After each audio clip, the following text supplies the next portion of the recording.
सम है। If it is 12 noon at Greenwich, यानी कि ये जो हमारी ग्रीनविच लाइन है उस पर कितना बज रहा है 12।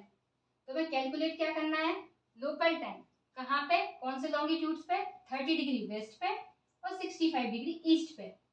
अब देखिए ये जो हमारी अर्थ है ये कैसे मूव करती है, वेस्ट टू ईस्ट।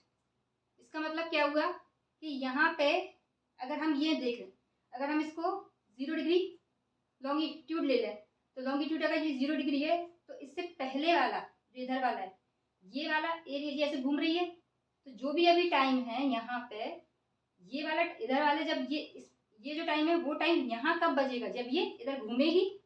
तो यानी कि ये वाला टाइम इस वाले टाइम से पीछे है, जबकि ये तो आ चुका, निकल चुका, तो ये वाला टाइम क्या है, इससे आगे है।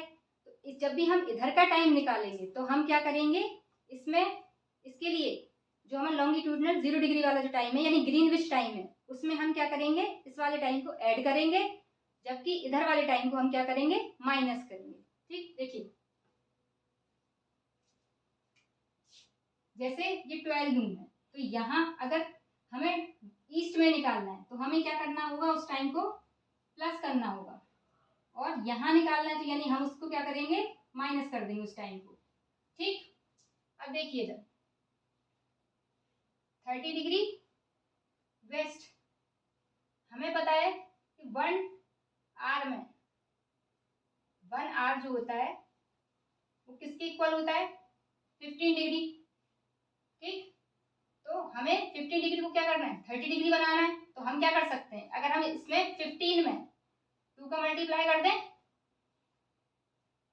तो ये क्या होगा, इसमें भी हम 2 का मल्टीप्लाई कर दें, क्यों, क्योंकि हमें 30 डिग्री बनाना है। तो 15 अगर 2 का मल्टीप्लाई कर देंगे हम तो क्या बन जाएगा, ये 30 डिग्री। तो 30 डिग्री यानी कि ये 2 आवर, तो इस 2 आवर्स, तो इसका मतलब क्या हुआ कि 30 डिग्री वेस्ट में इस तरफ जाने पर हमें क्या करना पड़ेगा, इसका टाइम क्या होगा, अगर ये टाइम यहाँ पे 12 है तो हमें इसमें से क्या करना पड़ेगा, 2 माइनस, तो क्या हो जाएगा आपका, यानी कि यहाँ पे कितना बच रहा होगा, 10।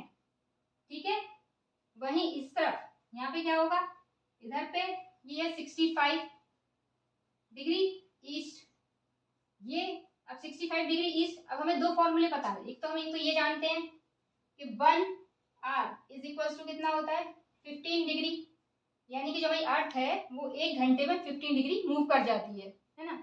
वहीं एक और हमें पता है कि 1 मिनट में 1 डिग्री, ये जो हमारी अर्थ है वो 1 डिग्री मूव करने में कितना टाइम लेती है, वो लेती है 4 मिनट का।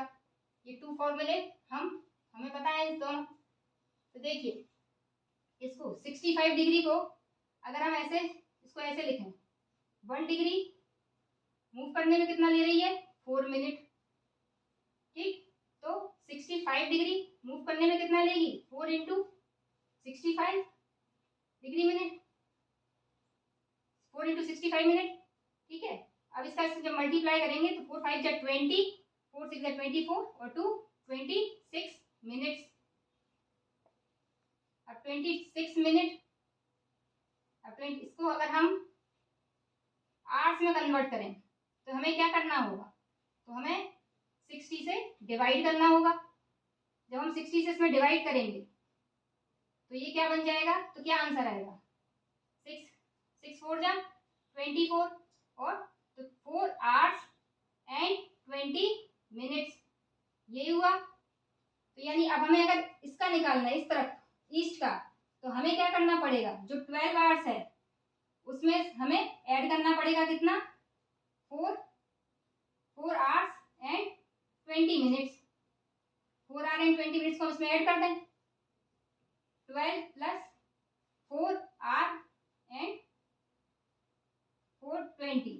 ठीक, अब ये क्या हो जाएगा, 4 और 12 के बाद 4 यानी कि ये कितना बच गया, 4 और 20, 12 के बाद क्या 1 आएगा, 2 आएगा, 3 आएगा और 4 आएगा और फिर उसके बाद 20 मिनट्स और, तो ये क्या हो गया आपका टाइम। इस तरीके से हमने इस सवाल को समझने का कोशिश की।